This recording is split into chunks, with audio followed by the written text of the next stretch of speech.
Good morning, children. In the previous video, we have learned that how we can represent various elements in a short way by using their symbols.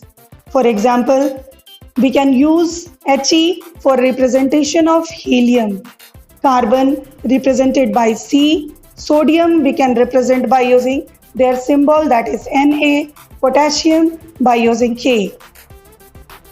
Today we will discuss what is the significance of these symbols of elements and their atomic mass.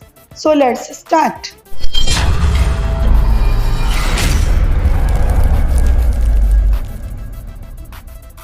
Significance of symbol of an element.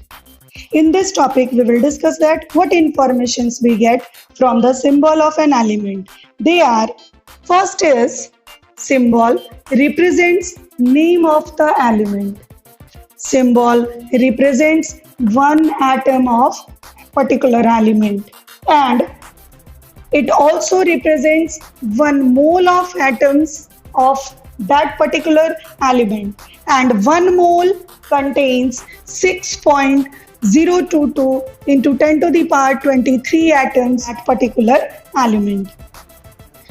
Symbol also represents mass of that element. For example, the informations which we get from the symbol C, that are, first is C gives the name of element. It means C represent which element? That is carbon. Second thing is C represents one atom of carbon. If only C is given, this means it indicates how many atoms? It indicates one atom of carbon. And symbol C represents one mole of carbon.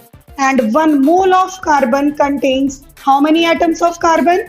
One mole of carbon contains 6.022 into 10 to the power 23 atoms of carbon. These number of atoms of carbon is present in one mole, and symbol always represent one mole. Next information which we get, that is symbol C represents the mass of carbon atom, and mass of carbon atom is 12 gram, and that is called its atomic mass. Now we will discuss the topic what is atomic mass. Every matter is made up of small particles, and that small particles are called atoms. The size of an atom is so small, therefore it may not be possible to isolate one atom or weight it.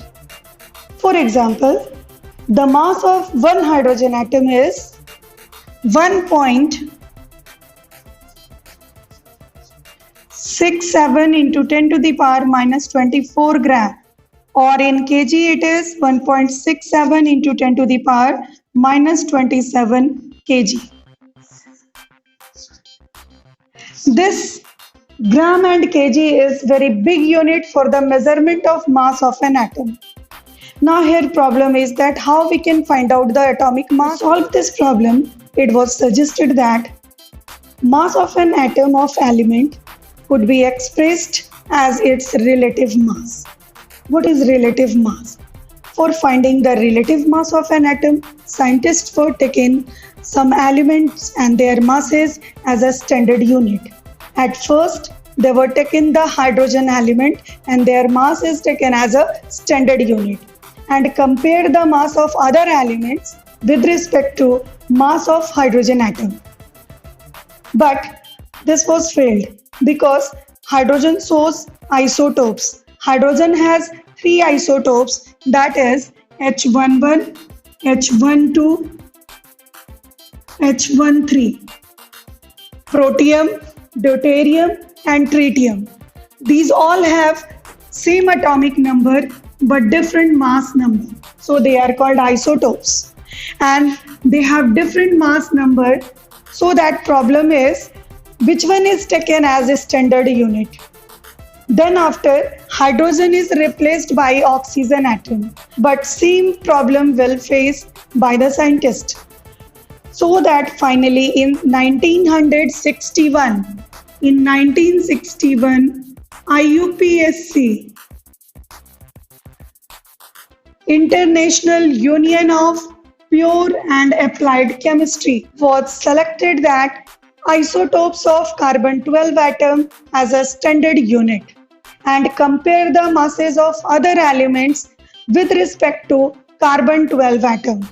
Thus, we can define the atomic mass as mass of an element is exactly 1 by 12th mass of carbon 12 atom. C12 atom is the isotopes of carbon having mass 12. And this atomic mass we can find out with the help of relative atomic mass. So, relative atomic mass of an element is mass of one atom of that element by 1 by 12th mass of C12 atom. And atomic mass is represented by the unit AMU. That is AMU. AMU is atomic mass unit, or it can also be expressed as small u unit. With the help of an example, we can clear it. Oxygen element whose mass is 16 unit, it means the mass of one atom of oxygen is 16 times heavier than the mass of 1 by 12th of carbon atom.